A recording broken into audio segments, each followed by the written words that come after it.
Hey everyone, welcome back to the channel. If you're new, my name is Megan Rogers. I'm a writer, author, and creator with a passion for helping writers tell their stories. And today I am going to share with you the one slightly unconventional tool I use so I never get writer's block. And I do just want to give a little bit of an introduction to this tool before we get into it, because I think some of you are going to think this is really cool.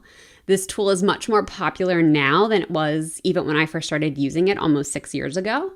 But others of you are going to probably be either skeptical at best, which was where I was when I was first introduced to this. And some of you might also just think it's kind of evil, which some people do. I don't believe that is an accurate assessment of this tool, or I would not be using it or sharing it with you. This tool is tarot.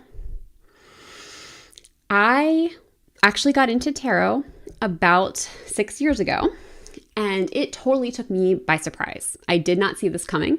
Never in a million years did I think I would call myself a tarot reader today, but I do. You can use it to make a prediction. It's not a fortune-telling tool, because fortune-telling says or indicates that your future is set in stone and we don't have free will, which in my experience, that really is not a common belief of the tarot community. Everyone I have come across believes we do have free will. So to see it as a strictly fortune-telling tool is just not accurate. But that's also not really where tarot's power is. Its power is in its ability to connect you with your intuition. All of the cards have multiple general meanings that are closely related. Ultimately, it's your intuition that decides what meaning is applicable to you. The only thing you have to accept is the cards that come up have a message for you. I use tarot regularly in my writing practice, as much as I do in the rest of my life, and to make choices and decisions. And I make these choices and decisions through connecting with my intuition. That is how I use these cards. And these cards tend to spark something in me that my brain does not bring up. I think that's especially helpful when you are navigating writer's block. Because for me, when I'm in writer's block, to varying degrees, I rarely get to the point that I have no idea what to write. There's nothing moving forward. It's usually like, I don't know how to get from A to B. Or there's a few options of how this can go, and I don't know which is the best option to take. And that is where, and even if you don't know anything, if you are completely locked, tarot can still help you there. But overall, it is a really good tool to help you get out of your head and into a more creative space, and a more creative and intuitive space. So I just want to give a little bit of a demo for how you might use this tool. So let's come up with a hypothetical, all right? So let's say we're working on a book, we're working on a story, and we've hit some writer's block. And in this story, we have a character who has really backed herself into a corner. You know, maybe she's keeping a secret, she's keeping several secrets, and now they are clashing with each other. I'm literally making this up as we go. So she's keeping several secrets, and she has to trust someone with them, and she doesn't know what to do. And having her trust, at some point, it's like she does need to trust someone, but maybe as the writer, I don't know who she should trust. Because there are 3 different options, and each one would take the book in a different direction. So let's pull a card for each. So let's say she's going to trust character A. What might happen if she trusts character A? And you pull a card. So here, actually, I'm going to turn this upright. This came out in the reverse, and I do read reversals. It's a whole other thing. We're just going to stick with it in the upright. So this is the 10 of Pentacles, which, as you might gather from looking at this card, this is a very happy card. It's also a very abundant card. It's a card of family. It's a card of optimism and abundance. Okay, so that's our energy for if we tell character A. What if she tells character B? Okay, so for this, we've got the Star, which this is a very hopeful card. It's also a card of authenticity.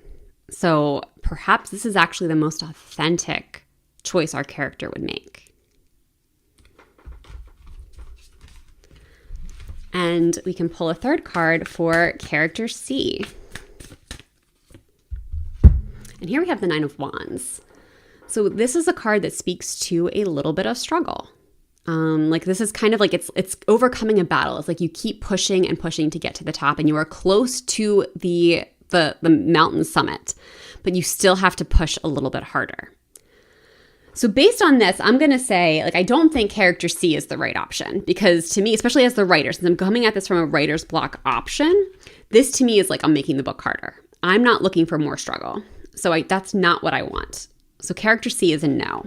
So it brings me down to character A or character B. And typically when I'm in these situations, I find these cards really lined up with what I was already considering. Like it's rare that I get something completely out of the blue. Sometimes it happens and that's still really helpful, but I'm at the point where I'm in touch enough with my intuition that I already have a sense.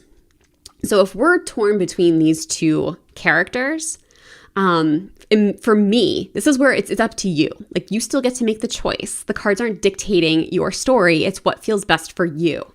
If you want your story to go in a more authentic direction, which I'll be honest, this would be my choice based off of this, then character B is your option. If you want to set your character on a path for more growth and family and abundance, then character A is your option.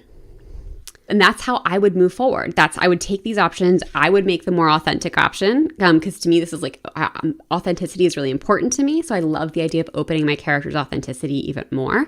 And of course, you'd have to factor in the rest of the story when making this choice. But based off the information we have now, this would be my choice. And then now I know how to move forward. Now I know what choice to make.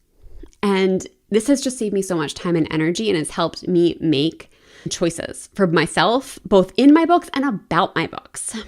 So I hope this is interesting to you, if nothing else. I do offer readings if that's something you'd be interested in. And I was recently certified as a transformational tarot coach. So I have coaching, individual coaching sessions and coaching packages that you can check out.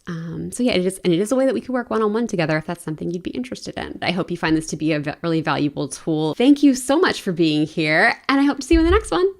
Bye.